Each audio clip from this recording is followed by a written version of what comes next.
Hello everyone. Welcome back to my channel Towering Skills. Assalamu alaikum, सत श्री अकाल, Vanakkam and अभिनंदन।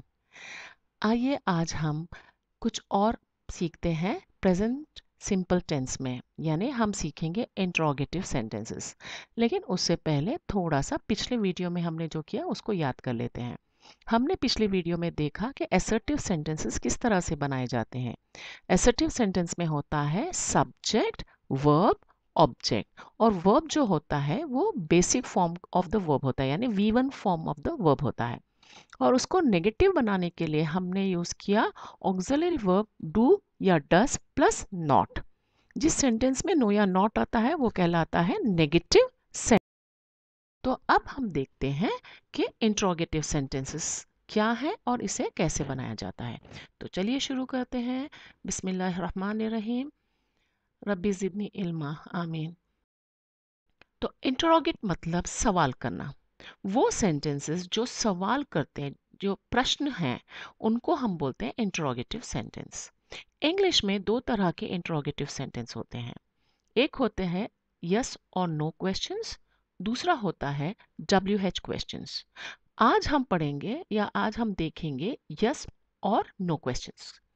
Yes और know questions का मतलब ये है कि जब आपसे सवाल किया जाता है तो जवाब में या तो यस आता है या तो नो। फॉर एग्जाम्पल, अगर मैं आपको पूछूं do you watch cricket matches, तो अगर आपको मैचेस देखना पसंद है तो आप बोलेंगे हाँ मैं दे यस आई डू वॉच, या जस्ट बोलेंगे आप यस। अगर आपको नहीं पसंद, आप नहीं देखते हैं, तो आप बोलेंगे नो। या फिर अगर मैं बोलूँ do you like to travel, किसी को ट्रैवल करना पसंद है, किसी को नहीं पसंद है। जिसको पसंद है वो बोलेगा यस, जिसको नहीं पसंद है वो बोलेगा नो। ओके। या फिर आपको बोलूँगी डू यू स्मोक, जो स्मोक करता है वो बोलेगा यस, एंड जो स्मोक नहीं करता वो बोलेगा नो। तो जवाब में आपको क्या आ रहा है, यस या नो। इस तरह के सेंटेंसेस को हम बोलते हैं यस और नो क्वेश्चंस और interrogative sentences. You interrogative sentences framed using auxiliary verbs. जब ऑक्सिलरी वर्ब्स को यूज करके इंट्रोगेटिव सेंटेंसेस बनाए जाते हैं, उनके जवाब में यस या नो ही आता है। तो इस तरह के सेंटेंसेस को हम बोलेंगे यस और नो क्वेश्चंस। तो पहले हम यहाँ देखते हैं कि इसका जो सिंटैक्स है क्या है। यहाँ पे आएगा डू या does plus subject plus V1 plus object.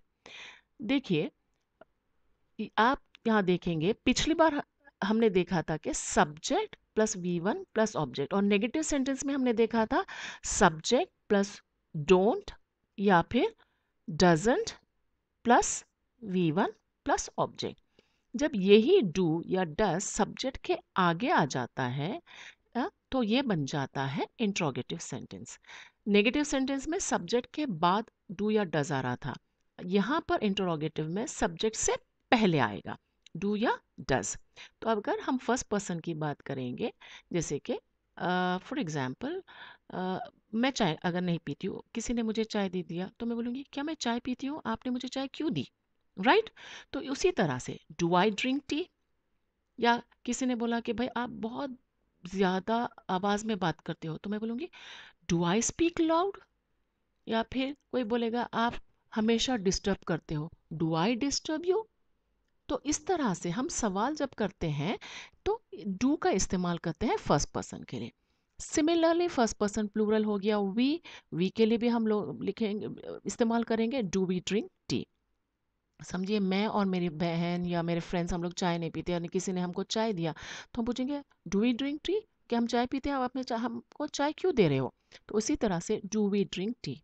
अगर मैं किसी से पूछना चाहती हूँ कि आप चाय पीते हो, तो मेरा सवाल होगा डू यू ड्रिंक टी। या एक से ज़्यादा भी रहे, हमने बताया था पिछली बार कि सिंगुलर और प्लूरल सेम है सेकंड पर्सन यू के लिए। एक बंदा रहा भी तो हम यू बोलेंगे, एक से ज़्यादा यानी अनेक भी रहेंगे तो हम बोलेंगे यू। तो वहाँ पर सिंगुलर एंड प्लूरल सेम है। अब आते हैं हम थर्ड पर्सन सिंगुलर। पिछली बार में हमने देखा थर्ड पर्सन सिंगुलर में डज यूज हुआ था नेगेटिव सेंटेंस में, यहाँ पर भी डज ही यूज होगा। अगर मैं पूछना चाहती हूँ क्या वो चाय पीता है, तो वो होगा डज ही ड्रिंक टी। क्या वो चाय पीती है, डज शी ड्रिंक टी। क्या मेरी बहन चाय पीती है, does my sister drink tea. क्या बिल्ली चाय पीती है, does the cat drink tea. अब ही और शी का प्लूरल हो गया दे। जब प्लूरल आ जाता है तो डस का इस्तेमाल नहीं होता है, डू का इस्तेमाल होता है। क्या वो चाय पीते हैं? Do they drink tea? क्या मेरी बहनें चाय पीती हैं? Do my sisters drink T?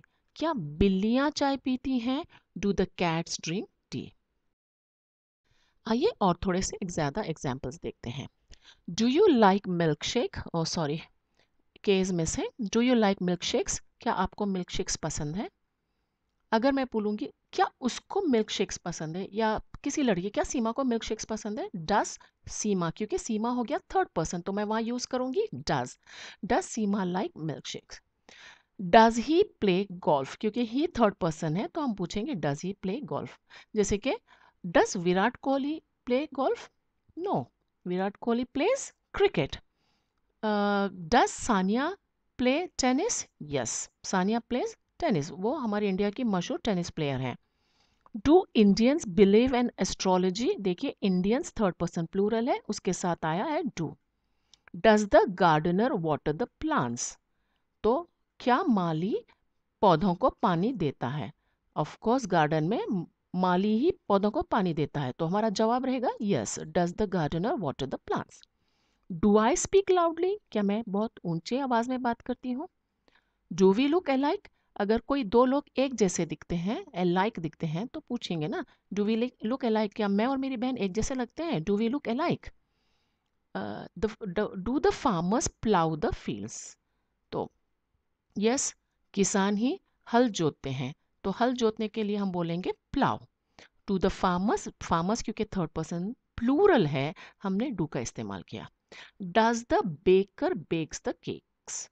Baker third person है, सिंगुलर है, इसीलिए हमने लिया डस। बेकरी में जो बंदा केक्स बेक करता है या बिस्किट बेक करता है उसको हम बोलेंगे baker. Do they go to school? क्या वो स्कूल? अब हम देखते हैं नेगेटिव इंटरोगेटिव, यानी सेंटेंस में जब नो या नॉट आ जाता है वो हो जाता है नेगेटिव, और साथ में इसमें सवाल भी आ रहा है तो हो जाएगा नेगेटिव इंटरोगेटिव सेंटेंस। जैसे कि इसका सिंटैक्स होगा डू या does plus subject plus not plus V1 form of the verb plus object. आप do plus subject plus not इतना लंबा नहीं लेकर आप बस ये कर सकते हैं don't, do plus not is don't short, हम पिछली वीडियो में देख चुके हैं। Does plus not is again doesn't, हम पिछले वीडियो में देख चुके हैं।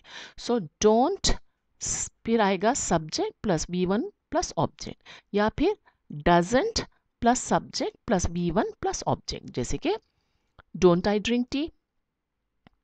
मैं चाय पीती हूँ और आपने मुझे चाय नहीं दी, आपने सबको दी यानी कि मुझे नहीं दी, तो मैं बोलूँगी क्या मैं चाय नहीं पीती हूँ, मुझे चाय क्यों नहीं दिया? Right?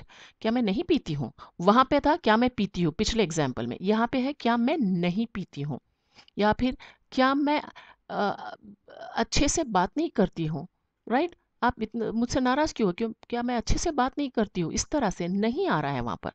So don't I drink tea? क्या हम चाय नहीं पीते हैं? Don't we drink tea? क्या आप चाय नहीं पीते हो? Don't you drink tea? अगर प्लूरल रहा भी तो डोंट यू ड्रिंक टी? क्या वो चाय नहीं पीता है, वो थर्ड पर्सन सिंगुलर है तो डजंट ही ड्रिंक टी?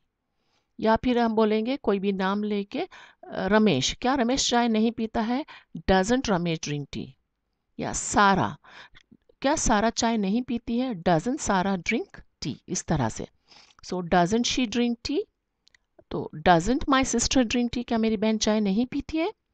क्या बिल्ली चाय नहीं पीती है? Doesn't the cat drink tea? अब ही और शी का प्लूरल है दे, तो फिर जब प्लूरल आ जाता है तो वहां पर डोंट आ जाता है। Don't they drink T? Don't my sisters? देखिए पिछली बार सिस्टर था तो सिंगुलर था, हमने डजंट लिया, यहाँ पर प्लूरल है तो हम लेंगे डोंट, सिस्टर्स प्लूरल है। So don't my sisters drink tea? Cat singular था तो डजंट द कैट ड्रिंक था टी था, अब कैट्स प्लूरल है तो don't the cats drink tea. तो इस तरह से और हैं। Don't you go on vacation? क्या आप छुट्टियों में नहीं जाते? डोंट यानी छुट्टियों में लोग घूमने जाते हैं अक्सर, तो उसी को वेकेशन यानी छुट्टियां, तो जब हम छुट्टियों में कहीं घूमने चले जाते हैं तो हम बोलते हैं we are going on vacation. तो हम किसी से पूछते हैं ना कि अरे छुट्टियों में आप कहीं जाते हो क्या, तो don't you go on vacation? Don't the dog bark, ठीक है, तो कुत्ता, डॉग्स आना चाहिए, सॉरी अगेन यहाँ पर टाइपिंग मिस्टेक है। डोंट द डॉग्स, क्योंकि डॉग्स थर्ड पर्सन प्लूरल है तो डोंट यूज होगा, ठीक है। अगर डॉग लेंगे सिंगुलर लेंगे तो डजंट आता था। Okay, don't you eat burger, क्या आप बर्गर नहीं खाते हो। Don't I look good in sari, क्या मैं साड़ी में अच्छी नहीं लगती हूँ। डोंट वी स्टडी वेल, क्या हम अच्छा नहीं पढ़ते हैं। Doesn't he attend the classes, देखिए ही थर्ड पर्सन आया सिंगुलर तो हमने डजेंट लिया, क्या वो क्लासेस अटेंड नहीं करता है। Doesn't the milkmaid sell milk, तो मिल्क मेड किसको बोलेंगे, जो दूध बेचने वाली लेडी होती है ना, उसको हम बोलते हैं मिल्क मेड। आदमी होगा तो मिल्क मैन, औरत होगी तो मिल्क मेड। मिल्क मेड जो है सिंगुलर है तो इसलिए हमने यूज किया है doesn't. Doesn't the milkmaid sell milk. Don't the shepherd, shepherds आना चाहिए, देखिए फिर यहाँ पर से थोड़ा टाइपिंग मिस्टेक है। Don't the shepherds play flute. Shepherds यानी जो चरवाहा, चरवाहा सॉरी, जो बकरियां चराता है, तो वो हम अक्सर स्टोरीज में देखते हैं कि उसको फ्लूट यानी बांसुरी बजाने की आदत होती है। तो डोंट द शेपर्ड्स, एस आना चाहिए यहाँ पर। तो अगर वो शेपर्ड सिंगुलर रहा तो हम यहाँ लेते थे doesn't the shepherd play flute, लेकिन यहाँ पर हमने डोंट लिया क्योंकि यहाँ पर शेपर्ड्स था, थोड़ा सा टाइपिंग मिस्टेक हो गया, I am sorry for that. Don't they help you, क्या वो लोग आपको हेल्प नहीं करते। दे देखिए अगेन प्लूरल है इसलिए हमने लिया don't. Don't I right neatly, क्या मैं नीटली नहीं लिखती हूँ, तो आई के साथ भी डू का इस्तेमाल होता है तो इसलिए हमने लिया डोंट आई राइट नीटली। सो एक छोटा सा एक्सरसाइज है, चलिए देखते हैं। I like ice cream but I dash not like shakes, तो आई के साथ क्या आएगा, आई के साथ आएगा do, I do not like shakes. He dash not eat burger, he dash pizza, pizza, okay. He third person singular है तो या क्या यूज होगा, does. He does not eat burger, he eats pizza. Okay, he third person singular है इसलिए यहाँ पर हम ईट के साथ एस ऐड करेंगे, ही ईट्स पिज्ज़ा। हमने देखा ना असर्टिव सेंटेंस में थर्ड पर्सन सिंगुलर को के वर्ब को एस ऐड होता है। Dash you exercise daily, do you exercise daily, you के साथ भी डू आएगा। दे है थर्ड पर्सन प्लूरल है तो क्या आएगा, डू ही आएगा। Do they not play cricket. She dash speak gently, she third person है क्या आएगा, डज। और not, she doesn't speak gently. तो या आपके पास कोई सजेशन है प्लीज़ आप कमेंट बॉक्स में ज़रूर कमेंट करिएगा। फिर मिलते हैं हम अगली वीडियो के साथ ऑन ट्यूसडे। तब तक take care, goodbye, have a nice weekend, bye, अल्लाह हाफिज़।